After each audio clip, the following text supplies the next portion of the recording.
Danny, welcome to the show. Thank you so much for coming on. You've been here before. I am stoked to have you.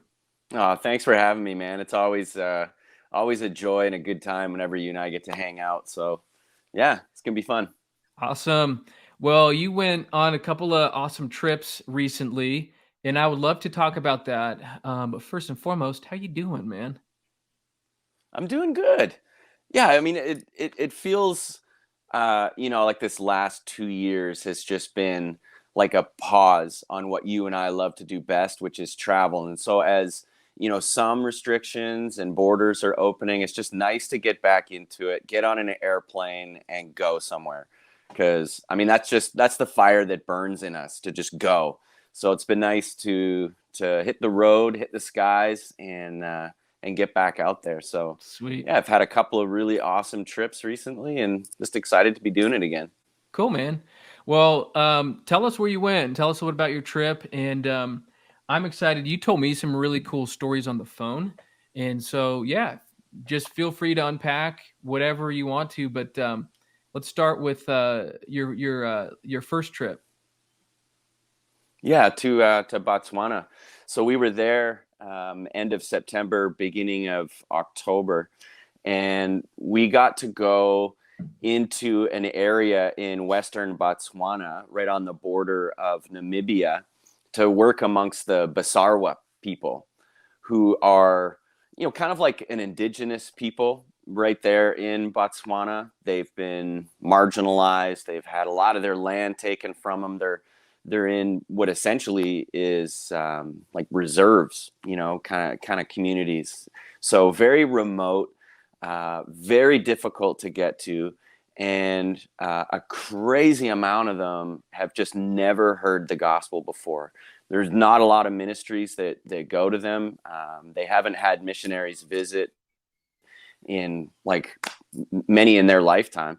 So it's a really interesting work. And so we connected with a missionary who lives and works in Botswana. He was born in Zimbabwe, but he's now serving in Botswana. He just has a heart for these people. And so he reached out to me on Facebook, and we started, doing FaceTimes over the last year and a half, just getting to know each other. And I guess it kind of, turned into a bit of a mentor role, where I was, really mentoring him. But man, I'm learning so much from him. Like, this guy just goes for the gospel. Like, he just won't stop. He's got all these crazy stories. And so anyway, he made contact with these Basarwa, and so we just went. Like, we literally, I mean, you talk about uncharted. You and I've talked about, there's a lot of trips we've been on where the itinerary is printed out. Everybody knows exactly. I mean, there's, from 7 to 8 we're doing this, from 8 to 10 we're doing this, from 10 to, but this was the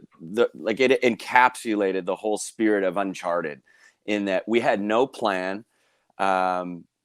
We were just going to show up in these communities and just go love them and share with them and sit down and learn from them and get to know them and befriend them and let them know that, we care about them and we want to help them in a number of ways.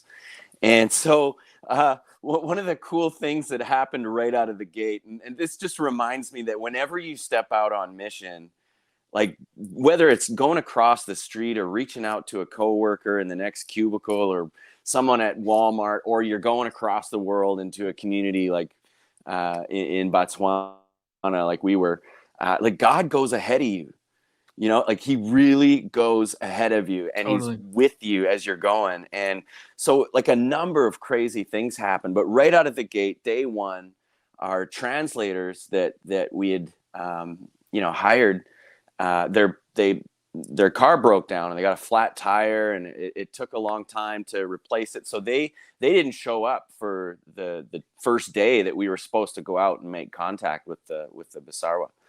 And so we're like, well, none of us speak the language, but like, let's go anyway. you know, Let's do it. just the worst strategy in the world. So we're driving 2 hours down these crazy roads. We rented a truck off a farmer, negotiated, gave him some money, and just like, okay, we'll be back Friday, and took off in this truck. And finally got to the first community called Cabo. And so we're just like, well, we'll just wander around and like, I don't know, we'll just pray for people if they look sick, and as they get healed, we'll like come back tomorrow with translators and explain what happened maybe. So we decided to go and meet with the chief. Somebody, pointed to where the chief lived. So we went to the chief of the whole village, not speaking his language at all. None of us did. And Innocent, who's our Botswanian host, the chief just starts speaking to him in his language. I think it's Sisarwa. And he just starts speaking to him. And all of a sudden, like, Innocent just starts responding to him. And I'm like, what's going on? And so they get into this conversation for like a half an hour. And, I like pull him aside and I'm like, Innocent, I thought you told us you didn't speak the language. And he's like, I don't. I literally don't. I don't know how I understood it. It was just like through the Holy Spirit. I just understood his language and was able to speak it. So we Insane. literally watched like this supernatural thing.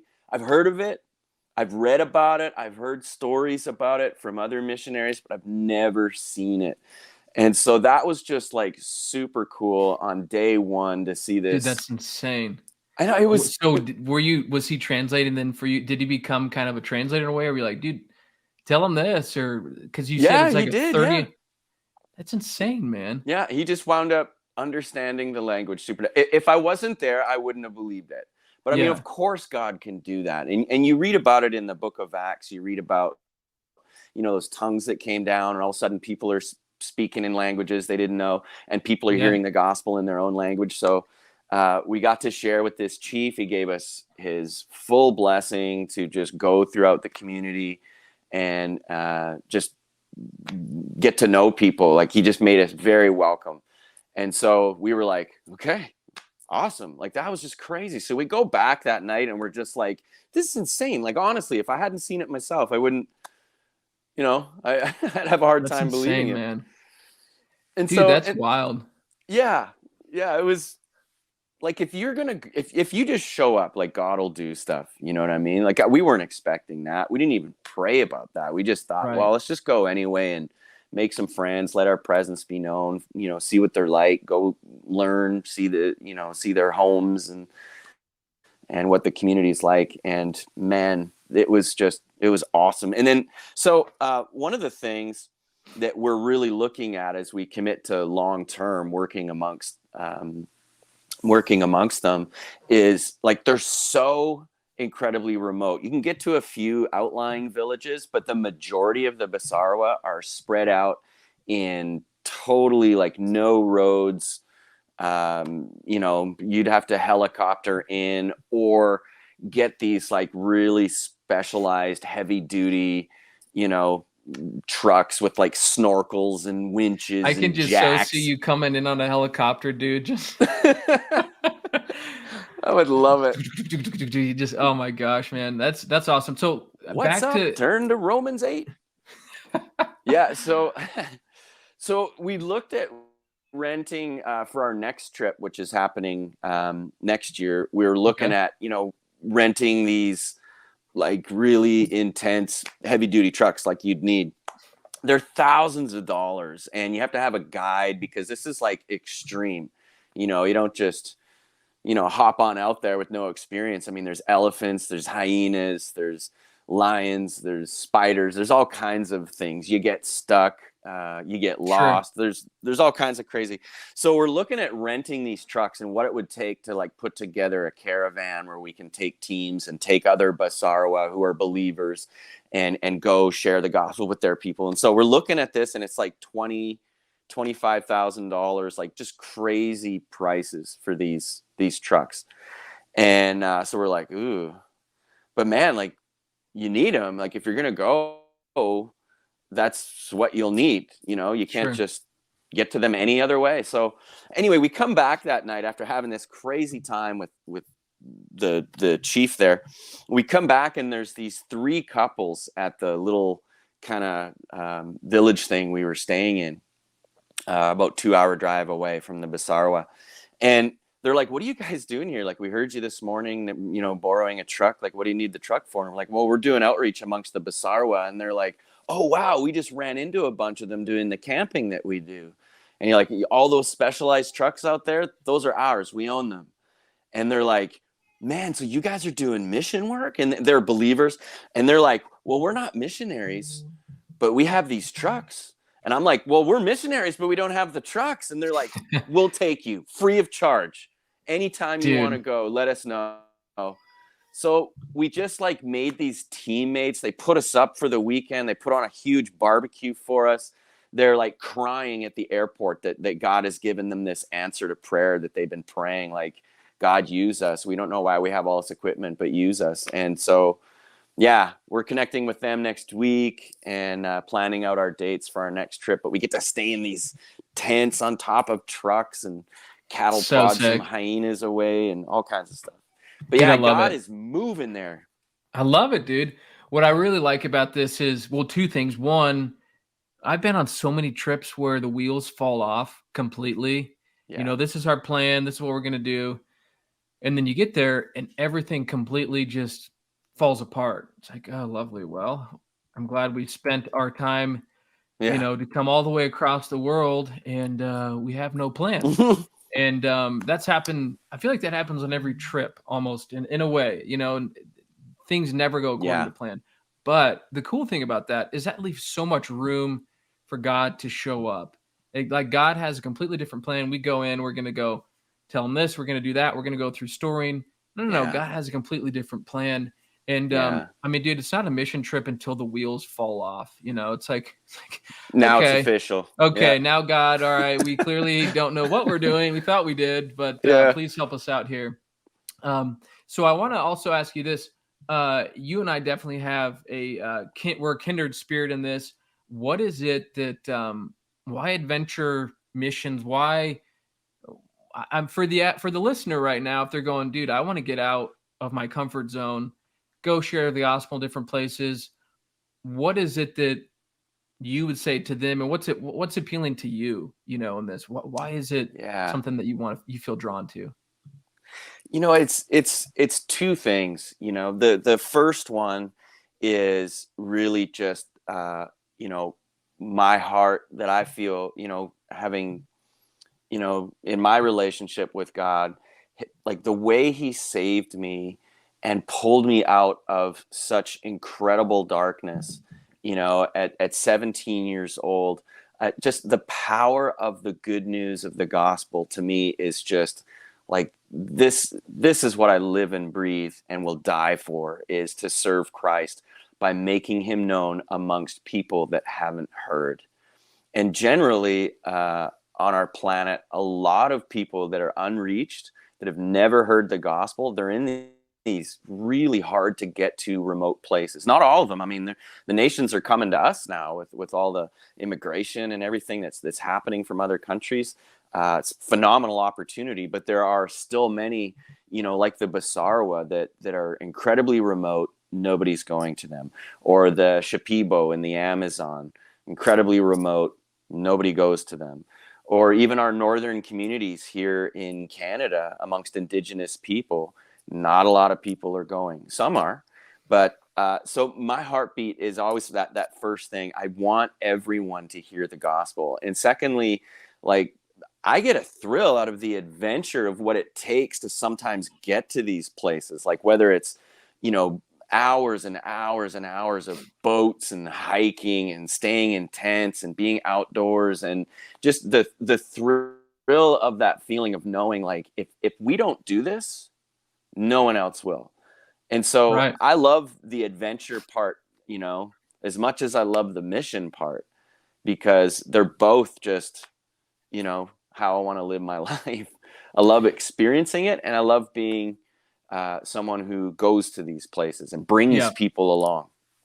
So do you think that you're, in a way, boldness, right, of wanting to do these adventures leads to you wanting to be bold to share the gospel to people who will reject it? Or because I find, you know, you can get in these situations, but we've taken people over. They go all the way across the world. They're in front of someone, and then I don't have anything to say. I don't want to say, what I need to say about the gospel. What if they don't like me? What if they react negatively? But I feel like, in a way, that passion for, hey, we could get stuck out in the middle of nowhere, or that passion for, we got to go from Jeep to boat to island, cross the island to another island to reach this unreached people group, Hmm. that boldness, that whatever it takes mentality, I feel like leads to, I will share the gospel with whoever comes into my path. Is that kind of how you feel when you hit the field? And not even just the field. I know we've talked a lot about here as well, but on the ground, are you feeling like, dude, I don't care who it is, I'm going to share this message with them? Yeah, exactly. And you know what, man? There's so many times where uh, uh, on a missions trip where you I don't know if you've ever had this. I get it often where I just get that like, what the heck am I doing here? Like, Yeah. do you know what I mean? Like, Yeah. okay, I don't speak the language. Like, it's just such a foreign world. Um, you know, they have their own history. They have, their own way of life, and yeah, I just sometimes feel that like really, like, oh my goodness. But then again, God like shows up and does something crazy. Like on our trip to the Amazon, we had, I think I might have shared this on one of the other podcasts we did, but like this one tribe member in a completely separate village heard an audible voice that morning in his hut that told him to get up, walk to such and such a village where we were. And he said, there you will meet some people who will give you a message you are to take back to your people. So he got up and he just starts hiking. He's like, no idea what this voice was, but he heard it so certainly that he came. And we were just sharing the gospel in that village when he walked up. And so he was like freaking out. And through double translation, we got to understand that he had just heard this story. And so it's like, wow, like you can't strategize No. that kind of thing, Right. you Yeah, know? you can't plan for that. Can't plan for that going in. No, um, it's like it just these things happen. Or a guy had a dream the night before. We're walking up to his hut and he's like, what took you so long? And we're like, what do you mean? And he's like, I had a dream about you last night. I saw you in my dream and I knew you were coming today with a very important message. What is it? And we're like, so insane. wow. Dude, that's only God on the mission field. And it's hard to, in a way, explain that. And hopefully that's the purpose of this show, is that people can hear this and be inspired. And man, God is doing stuff. He's on the move daily. Yeah. He's doing stuff everywhere. And we can get so focused on what's in front of us, and got to go run errands, got to do this, got Yeah. to stay on my schedule, my routine, whatever. But man, God is doing so many things if we allow him. That reminds me when Tommy and I went to, which by the way, Tommy would love to have been on the show. He's currently moving, him and his, which I don't know if I told you this, but he got married. Yeah. Yeah, yeah. Okay, good. Glad we're up to speed there. It was like a civil ceremony, and they just like, let's do it. Let's get married. And they did. And then their big Right on. weddings, in February. So anyways, what's super cool about this story is that we went to work with the Bedouins, and we'd never been there. First time we wanted to go, and somebody said, hey, you should go stay with this lady. She's out in the middle of nowhere, but she's got a little hotel. She's got a room you guys can stay in, and essentially it was like 2x4 tarp, and then some pillows, some blankets. I mean, it was so nasty. The blankets smelled, they were awful.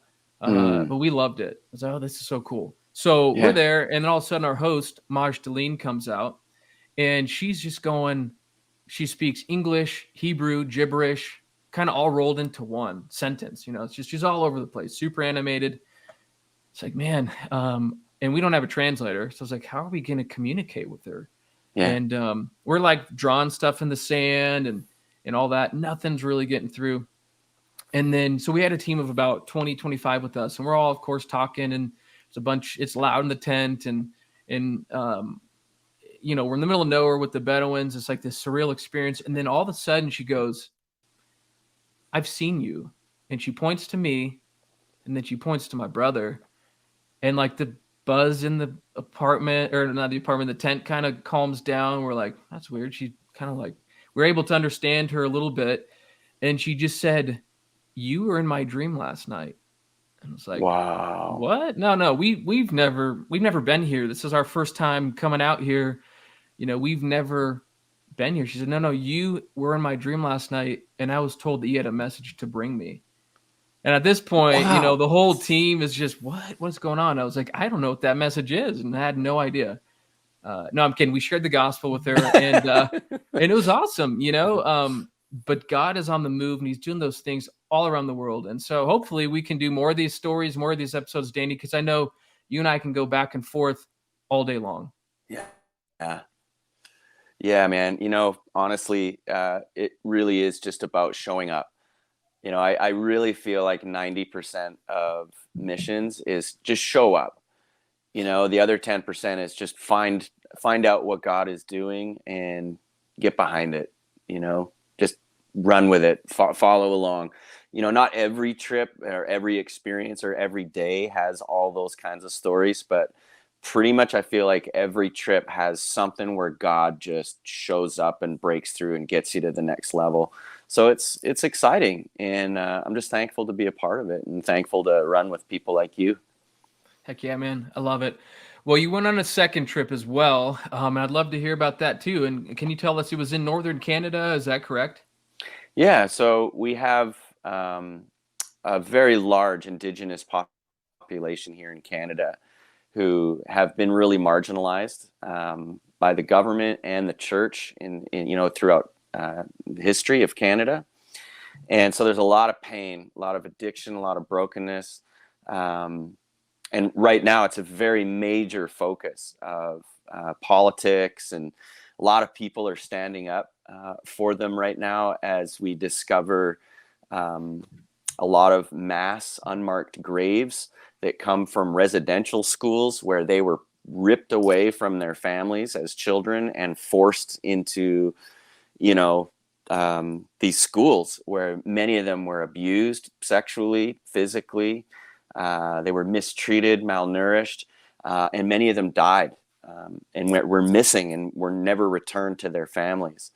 And so there's a lot of pain over the last couple of generations as that experience has really had an impact.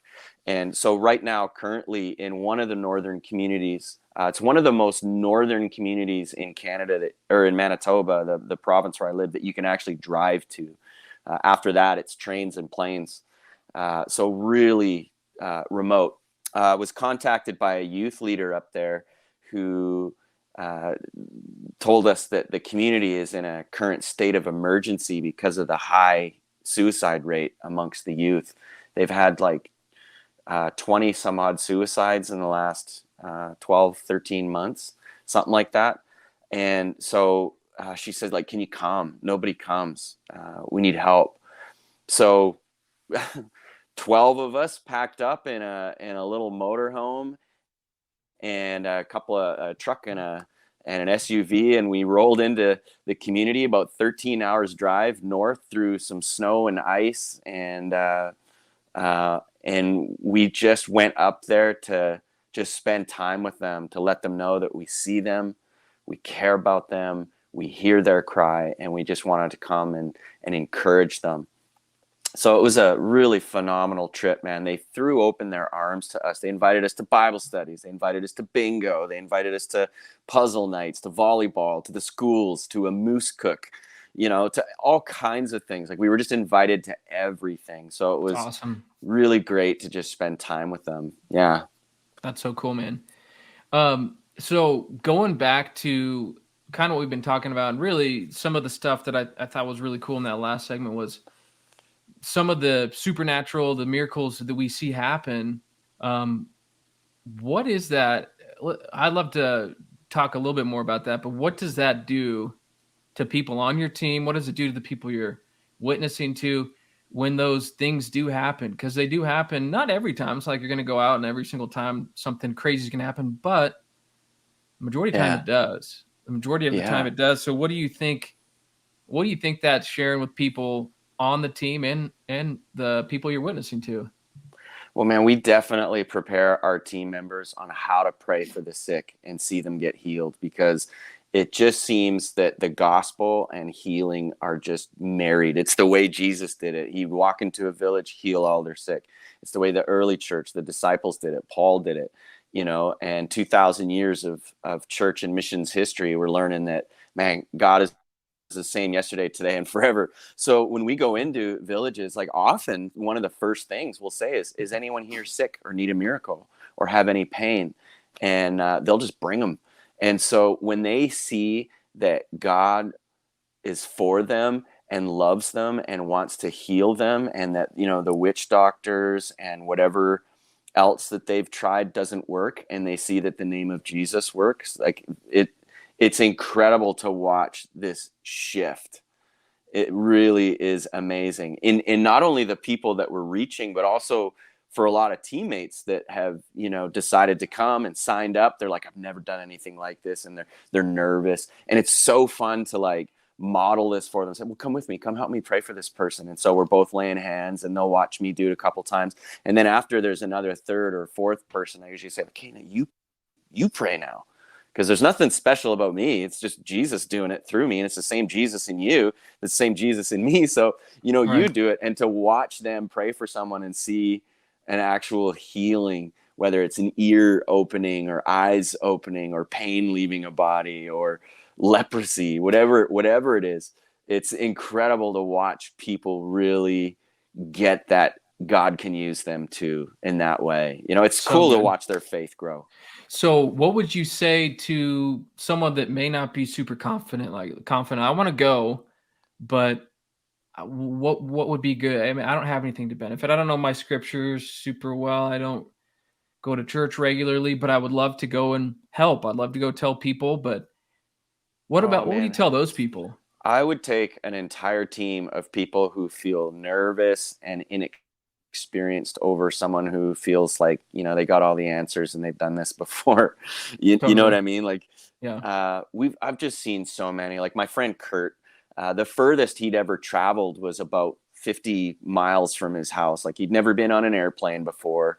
He'd really never ventured or traveled anywhere. And all of a sudden he's with me in Uganda on the border of South Sudan in a refugee camp, and he's just like, I don't know why I signed up for this. What did you do to me? Why did I fall for this?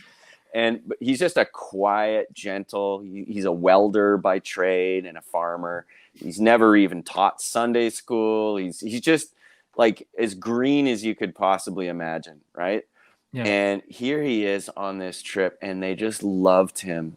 The people that we met, the way he loved them, made friendships, the way he prayed for people, got confident in sharing the gospel. He came on that trip, then he came on a second trip because now he's got the bug, and he was helping with training. And on the third trip, he came with me to the Amazon, and now he's just loving it. Like I could completely leave him in charge of people. And just recently, him and another friend of mine went on a trip where they were the two leaders. So to watch him go from like, I've never done anything like this to like leading teams,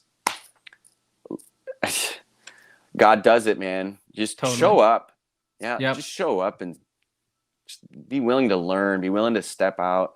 And it's the small things. You don't have to be a great preacher. You don't have to be super gifted or super experienced, man. If you can just genuinely look people in the eye, love them, and just listen to their story and share your story, share a story from the Bible, like, man, having a huge impact on people. So good. Yeah. Absolutely, man. So I think now that we're in this conversation, one thing I would love to do is just missions has a kind of a weird, you got to be nerdy, you got to be whatever. I don't know. Like, there's so many missionaries that were like from the 80s, 90s that have like those cargo shorts and dad shoes, and The and helmet. you could spot them a mile away. Yeah. And so hopefully, man, like what we can do is just bring like there's adventure out there on the front lines, and God is doing stuff, and He can use you. He can use Mm-hmm. everyone.